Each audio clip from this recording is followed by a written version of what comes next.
Welcome to my channel, Social Exploration. Today we will going to discuss the theory of bureaucracy, another important contribution from the side of Max Weber.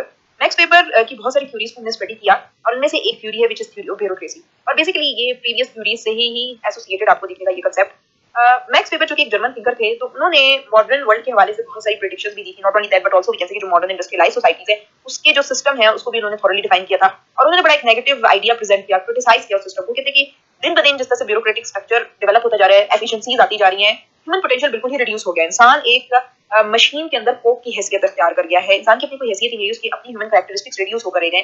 उसी दौरान जो एक system जो कि सबसे ज्यादा prevalent system consider किया जाता है विद इन इंडस्ट्रियल सोसाइटीज और we can say modern societies, वो ब्यूरोक्रेसी का सिस्टम था। अब ब्यूरोक्रेसी होती क्या, सबसे पहले आप इसको समझ ले, then we will we can say start discussing the theory of bureaucracy. So basically bureaucracy is a type of organization of classes. ये मुख्तलिफ क्लासेस की ऑर्गेनाइजेशन को कहते हैं in which the work of many people is arranged through wisdom. इसमें क्या होता है कि बहुत सारे लोगों का जो वर्क है वो किसके थ्रू अरेंज किया जा रहा था? विजडम, यानी कि इसमें टेक्निकलिटी की अहमियत होती है, आपकी कॉग्निटिव पावर्स की अहमियत होती है और मोस्ट इंपोर्टेंटली आप अपनी ज़हनी सलाहियतों को इस्तेमाल करते हो ताकि मुख्तलिफ किस्म के टास्क परफॉर्म कर सको। ठीक है, which they perform for the achievement of the administrative actions on the large scale. Basically large scales के ऊपर एडमिनिस्ट्रेटिव रोल्स को या एक्शंस को हासिल करने के लिए हम विजडम का इस्तेमाल करते हैं। तो एक ऐसी ऑर्गेनाइजेशन जिसमें डिफरेंट क्लासेस हैं और वो विजडम का इस्तेमाल करती हैं ताकि एडमिनिस्ट्रेटिव एक्शंस को अटेन कर सकें ऑन द लार्ज स्केल, उसको कहते हैं ब्यूरोक्रेसी। तो बेसिकली ये डेफिनेशन है। अगर हम देखें तो ब्यूरोक्रेसी के एस्पेक्ट को जब मैक्स वेबर ने डिफाइन किया तो उन्होंने स्ट्रक्चर ऑफ गवर्नमेंट की को बहुत ज्यादा इंपॉर्टेंट दी। वो कहते हैं कि आप गवर्नमेंट की स्ट्रक्चर को ले लें, उसमें मुख्तलिफ किस्म के आपको डिपार्टमेंट्स नजर आएंगे और मुकम्मल तौर पर ब्यूरोक्रेटिक फ्रेमवर्क को कंसिस्ट करेंगे, जहां मुकम्मल तौर पर एक फाइल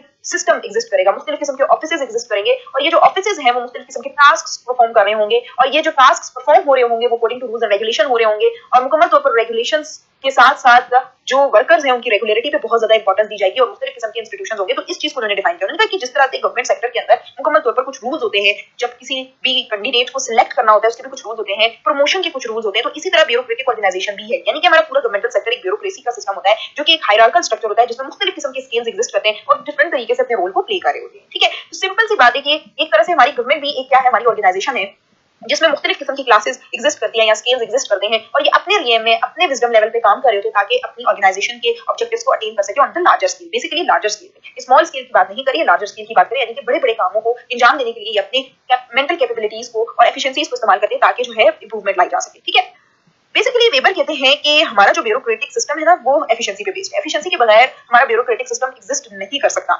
और मोस्ट इंपोर्टेंटली अगर एफिशिएंसी को बरकरार रखना है तो रूल्स को फॉलो करना होगा। जो भी रूल्स हैं जो कि किसी भी ऑर्गेनाइजेशन या किसी भी ऑफिस के अंदर मौजूद होते हैं तो वर्कर्स के लिए बड़ा जरूरी है कि उन रूल्स को फॉलो करें। अगर वो उन रूल्स को फॉलो नहीं करेंगे तो वो जो ऑर्गेनाइजेशन है वो डिसऑर्गेनाइज्ड हो जाएगी और इस सूरत में जो अटेनमेंट ऑफ ऑब्जेक्टिव्स है वो धरे के धरे रह जाएंगे, उनको अटेन किया ही नहीं जाएगा, ना ही किसी किस्म की एफिशिएंसी होगी, ना ही टेक्निकलिटी होगी, ना ही किसी किस्म का जो मेंटल कैपेबिलिटीज है उसकी एप्लीकेशन होगी। देयरफॉर वो ऑर्गेनाइजेशन जो है स्टॉप कर जाएगी वर्क करना। तो लिहाजा वो कहते हैं कि हर इंस्टीट्यूशन के अंदर कुछ रूल्स होते हैं और उन रूल्स को फॉलो करना चाहिए और एफिशिएंटली काम करें ताकि उस ऑर्गेनाइजेशन को कीप गोइंग रख सकें। According to him is that कि जो आइडलनेस होती है या सुस्तियां होती हैं जो कि अक्सर इस तरह आपको मुख्तलिफ किस्म की ऑर्गेनाइजेशंस में नजर आई होंगी कि बहुत सारे वर्कर्स आइडल बैठे रहते हैं, किसी किस्म का वर्क नहीं करना पसंद करते, ऐसे लोगों को बिठाना ही नहीं चाहिए इन ओहदों पे। वो ये कहता है क्योंकि ये inefficient people, idle people पूरी ऑर्गेनाइजेशन को तबाह कर देते हैं। ठीक है, सो अगर तो हम चाहते हैं कि हमारी जो ऑर्गेनाइजेशन है वो सही तरीके से प्रोग्रेस करे, उसमें डेवलपमेंट अगर हो तो इस किस्म की ना सिर्फ लोगों की जो हम कह सकते हैं सिलेक्शन वो मेरिट बेस्ड हो but at the same time promotion timely की जाए और फर्दर मोर उसमें ये चीज भी डिफाइन की गई कि हर एक को ये लाजमी करार दिया जाए कि रूल्स को फॉलो करें। ठीक है, वो एफिशिएंट रहे, हर वक्त जो है तैयार रहे नए से नए वी कैन से के मैटर्स को डील करने के लिए। तो ये चीज वो डिफाइन करें। वो कहते हैं कि अगर हम प्रोग्रेस को लीड करना चाहते हैं, डेवलपमेंट को लीड करना चाहते हैं तो बेसिकली वो इसी के थ्रू पॉसिबल है कि हम आइडल ना बने बल्कि हम जो है एफिशिएंट हो और एक तरह से फुल मेंटल डेवलपमेंट के साथ, फुल मेंटल कैलिबर के साथ वर्क करें विद इन एन ऑर्गेनाइजेशन। तो नहीं, किसी भी डेमोक्रेटिक सोसाइटी के अंदर सबसे बड़ी क्वालिटी यही होती है कि उसके अंदर ब्यूरोक्रेटिक सिस्टम मुकम्मल तौर पर एस्टैब्लिश हो चुका होता है। ठीक है, आपका अगर ब्यूरोक्रेटिक सिस्टम एस्टैब्लिश हुआ है सही तरीके से तो वहीं आपको एक डेमोक्रेटिक सोसाइटी की क्रिएशन दिखेगी। ठीक है, सो बेसिकली वो ये कहते हैं कि जो ये ऑर्गेनाइजेशन है इसके अंदर क्या होता है ब्यूरोक्रेटिक ऑर्गेनाइजेशन के अंदर कि इनएफिशिएंसी को मुकम्मल तौर पर रिजेक्ट कर दिया जाता है, रेड टेपिज्म को मुकम्मल तौर पर रिजेक्ट कर दिया जाता है और इस तरह से लोग जो है एक तरह से मेरिट बेस्ड तरीके से काम करते हैं और सोसाइटी में एफिशिएंसी लेकर आते हैं, डेवलपमेंट आती है और वी कैन से कि मोस्ट इंपोर्टेंटली सोसाइटी सही तरीके से और सही डायरेक्शन की तरफ प्रोग्रेस करती है। सो while discussing about the theory of bureaucracy, max weber ने कुछ इसके कैरेक्टरिस्टिक्स मेंशन किए थे कि ब्यूरोक्रेसी के अंदर कौन कौन से ऐसे कैरेक्टरिस्टिक्स होते हैं जो कि दीगर ऑर्गेनाइजेशन या दीगर ट्रेडिशनल सिस्टम्स से उसको डिफर करवा रहे होते हैं। सबसे पहली चीज क्या है, there are rules and regulation in the office for work. ठीक है, अब देखिए हमेशा याद रखिए, हमेशा रूल्स एंड रेगुलेशन होते हैं, एक सिस्टम होता है जिसके थ्रू आपने आना है, उसका टाइमिंग क्या होती है, आपकी क्या है प्रमोशन के क्या तरीके हैं, तौर तरीके हैं, रूल्स ऑफ सिलेक्शन क्या है, हर जगह रूल्स की एप्लीकेबिलिटी होती है, किस तरह से आपने किसको एड्रेस करना है, किस तरह से फॉर्मली आपने एप्लीकेशंस किस किस को देनी है, तो किस तरह से आपने जो है पूरे ऑर्गेनाइजेशन के सिस्टम को रूल्स के अकॉर्डिंगली करना है, तो सबसे पहली चीज रूल्स आ जाती है. Then those societies which bear bureaucratic structures, the regular work are divided into different styles which are called governmental duties. तो वो कहता है कि ऐसी सोसाइटी जिसमें ब्यूरोक्रेटिक स्ट्रक्चर्स होते हैं ना, वहाँ ड्यूटीज को डिफरेंट स्टाइल्स के साथ क्या कर लिया जाता है, डिवाइड कर दिया जाता है, और इसको उसने क्या नाम दिया, गवर्नमेंट ड्यूटीज का नाम दिया. सिंपल सी बात है, ठीक है. For the performance of these action there is an institution which direct orders in which there is a pressure and stiffness. The institution is permanent stable. तो वो कहता है कि इन एक्शंस को परफॉर्म करने के लिए उन सोसाइटीज के अंदर जो कि ब्यूरोक्रेटिक सिस्टम को कंटेन करती है, वहाँ इंस्टीट्यूशंस एग्जिस्ट करते हैं, और वो इंस्टीट्यूशन बड़े परमानेंट होते हैं और स्टेबल होते हैं. Only those people who are employed who are we can say able to perform job regularly. So वो कहता है अकॉर्डिंग टू मैक्स वेबर के ब्यूरोक्रेटिक स्ट्रक्चर के अंदर एक इंस्टीट्यूशन होते हैं ताकि वर्क को प्रोड्यूस किया जा सके, हम कह सकते हैं प्रॉपर्ली फंक्शन किया जा सके, और वो भी रेगुलर बेसिस पे किया जा सके, और उन इंस्टीट्यूशंस के थ्रू किया जा सके जो कि परमानेंट और स्टेबल हो. साथ ही साथ सिर्फ उन्हीं लोगों को एम्प्लॉय किया जाता है, यानी कि उन्हीं लोगों को उस ऑर्गेनाइजेशन का हिस्सा बनाया जाता है जो कि बेसिकली रेगुलरली अपनी जॉब को परफॉर्म कर सकते हो. ठीक है.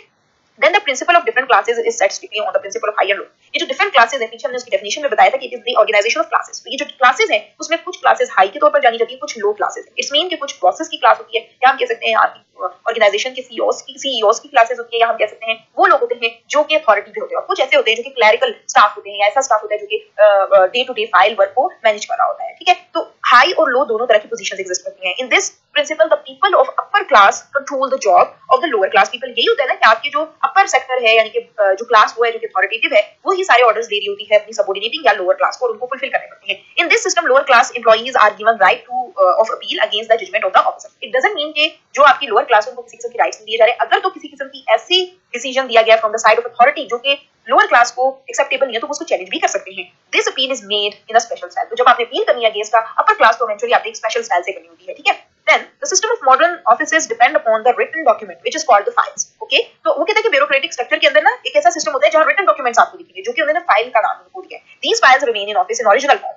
The office where these files are kept is called bureau. वो कहता है ये ऑफिस ही क्या होते हैं, ब्यूरो होते हैं, और इसके अंदर मौजूदा जो रिटन रिकॉर्ड होता है वो फाइल्स होते हैं. और हर जगह आप ब्यूरोक्रेसी के अंदर देखेंगे तो फाइल का सिस्टम एग्जिस्ट करता है, और इन फाइल्स को एक ऐसी वी कैन से कि ऑर्गेनाइज्ड फॉर्म में डाला होता है जो कि हर वी कैन से इवेंट का एक रिटन हम कह सकते हैं रिकॉर्ड होता है. इसके थ्रू जो है एक हम कह सकते हैं उस वर्क को लेजिटिमेसी मिल जाती है. Not only that but also at the same time वो फाइल वर्क रिकॉर्डेड फॉर्म में जब मौजूद होता है तो कोई भी मैटर दोबारा जो है अगर रिव्यू करना हो तो इजीली किया जा सकता है. साथ साथ मैटर डिस्कस करने के लिए भी एप्लीकेबल हो सकता है. ठीक है. तो ये चीज याद रखिएगा कि हर ऑफिस के अंदर फाइल सिस्टम होता है, और जो ऑफिसेस होते हैं ब्यूरो के नाम से जाने जाती है. ठीक है. देन क्या है, to run the office of office a system of laws established which are permanent usually one officer is expected to know the laws of the office. This is also important. क्या असल में ये बोला जा रहा है कि हर ऑफिस के अंदर laws मौजूद होते हैं. ठीक है. और यही laws जो है परमानेंट होते हैं, जो कि जरूरत यही होता है कि हर ऑफिसर जो है उसके उन laws के बारे में जाने और उनके अकॉर्डिंगली वर्क करे. तो बेसिकली इसी चीज को उन्होंने अपनी ब्यूरोक्रेसी के सिस्टम में डिफाइन किया है कि ब्यूरोक्रेटिक स्ट्रक्चर होता क्या है, और मोस्ट इंपोर्टेंटली इसके एसोसिएटेड कैरेक्टरिस्टिक्स क्या होते हैं. जब भी आपने किसी ब्यूरोक्रेटिक स्ट्रक्चर को डिफाइन करें तो आपने याद रखना है कि उसमें रूल्स एंड रेगुलेशन होते हैं, उसमें ऑफिसेज होते हैं, उसके अंदर इंस्टीट्यूशंस होते हैं.